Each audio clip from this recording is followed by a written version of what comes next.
Hi. Hello, BookTube. I'm Scott. I'm Nelle. Gunpowder, Fiction, and Plot is our name, and today we have a pile of possibilities. A pride of possibilities.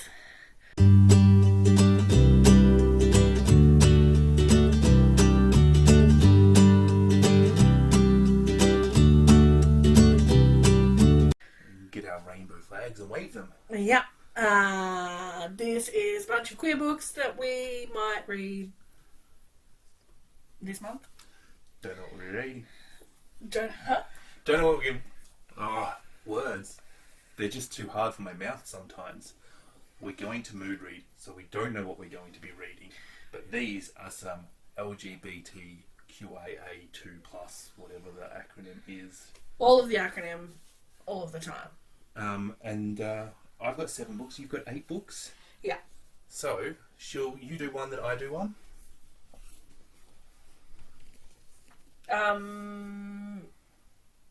Sarah Waters Fingersmith. I've got a bunch of Sarah Waters on my TBR because people keep telling me that I'll like it. You will like Sarah Waters. If there is anything certain in this world, you will like Sarah Waters.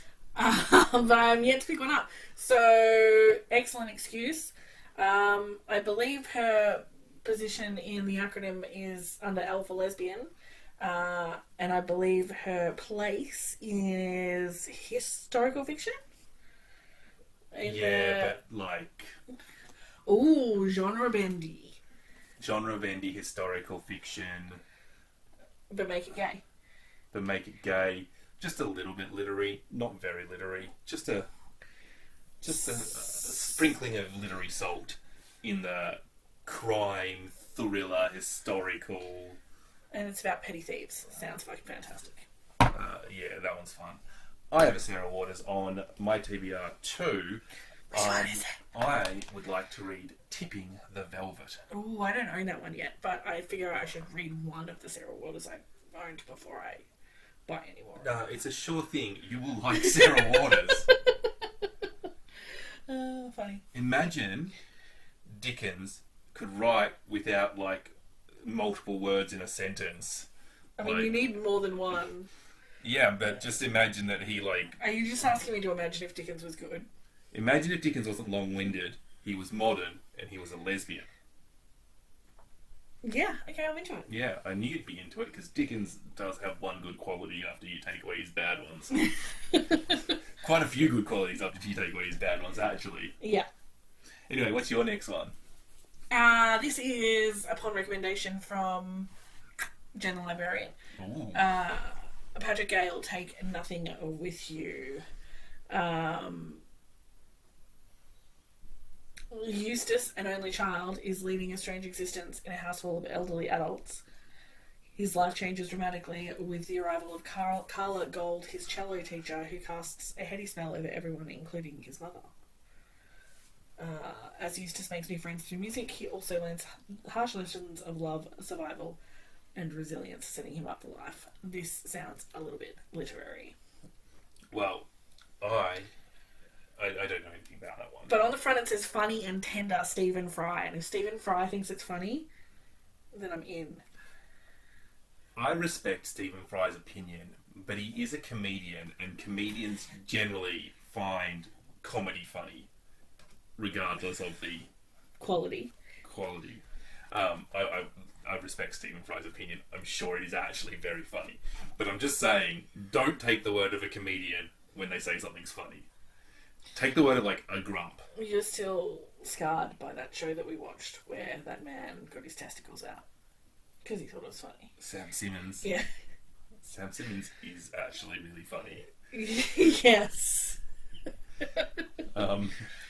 But the testicle scene, when he then shat himself, was... And a bridge too far. Yeah. Okay, back to Pride Month. Back to Pride Month. I think I have the book with the best name in this Pride thing. Fierce Femme and Notorious Liars, a dangerous trans girl's confabulous memoir by Kai Chen Tom. That sounds interesting. Yeah. Is it what it says on the tin? Yeah, it's a memoir. Yeah. But, through letters and stuff. And I just... Anybody who uses the word confabulous has got me paying attention. I mean, they have to use it correctly. I mean, that is a given. Yeah. Ooh, Maurice. E.M. Forster, Maurice. I believe this was published In the 60s or 70s. posthumously because it was too gay for the day. Yeah.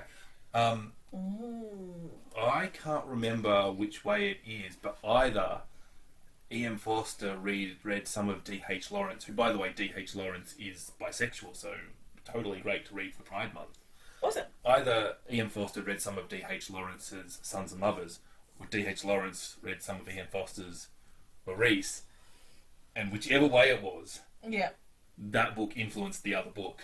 Oh, that's nice to know. So maybe after this, I'll pick up that book that you thought was not quite great. I did actually like Sons and Mothers, but it just focused on the wrong bit. The wrong bit. The wrong bit. Second trans woman on the list, Vivek Shraya, the subtweet. Oh, I have so many things by Vivek Shraya on my wish I owned it list. Yeah. Vivek Shraya, she just sounds like an extraordinary woman. Yeah. But this is a book that says, you can fall in love, what about falling into friendship? Which I think is going to make it an interesting character relationship based book. I generally tend to like character-led books and relationship books, and it just has a bit of a millennial messy sound to it as well, and that just sounds like my jam, which is Quince, by the way. His jam is totally Quince. This one has a slightly higher likelihood of getting read this month, given that I've already started it. The Grace Keepers by Cassie Logan is in like a post-apocalyptic waterworld type situation, and we've got a circus that gets around on a boat and a chick who has a trained bear that she lives with, and they and the sort of story sort of alternates between her perspective and the perspective of a gracekeeper, which is kind of like a funeral attendant, but there's like clear social divide between land dwellers and water dwellers and lots of stuff going on here. So super interesting so far. I really like the characters. Alright, I'm going to inform a lot of booktubers about something very interesting that I don't think that they will know about. Daphne du Maurier is in my Pride of Possibilities. Ooh. And what is Daphne du Maurier on the acronym? I am going to say that Daphne du Maurier could have been a trans man. But if you read up on Daphne du Maurier, there is an argument that they are, or she, I think she used she, a trans man, a lesbian, or an asexual. But somewhere in the acronym. We're somewhere in the acronym. And I think that this is kind of good, talking about historical figures, to have somebody that is ambiguously part of that acronym, I actually think is quite good. I definitely think that acknowledging that not all queer people are free to be out of the closet, and certainly historically not all queer people have been able to be out of the closet. What's the book? Anyway, I would like to get to Jamaica Inn, which is maybe her second or third most famous novel. Probably her third. My cousin Rachel is pretty famous. But yeah, Jamaica Inn. I quite liked Rebecca. It's my only Daphne du Maurier novel. And I kind of liked that sort of clever, creepy, thinky, that like crime thriller thinky style book that du Maurier does very good, that Agatha Christie does very good, that Shirley Jackson does very good. I probably should give some more thrillers and crime books a chance, actually. Yeah. My next one is by trans woman Jackie S. And it's called Daryl. It's a brand new release, a brand spanker. It's only been out for a couple of weeks. And it's about a man who is exploring the cuckolding lifestyle with his wife, and he he seems to be unraveling a little bit as he goes. So, so far, this is gripping. My next author is a staple in the LGBT plus world, and that is Jeanette Winterson, and her novel The Passion, which has been previously called The Chicken Novel in our I read channel. that last year and I loved it. It was called The Chicken Novel for a while then. Yes. Do we have a video of that? Yeah, I think we do. I think that was the video. That's a video we have up there. Yeah. Yeah, I'll link that in the description if you want to know what Nelle thought of Jeanette Winterson's The Passion. Mm-hmm. But that is something I hope to get to soon. The House of Impossible Beauties. If you have seen Paris is Burning, then this is, I think, a fictionalized account inspired by the very real people in that documentary, and written by Joseph Cassara, who is a gay man, I'm pretty sure.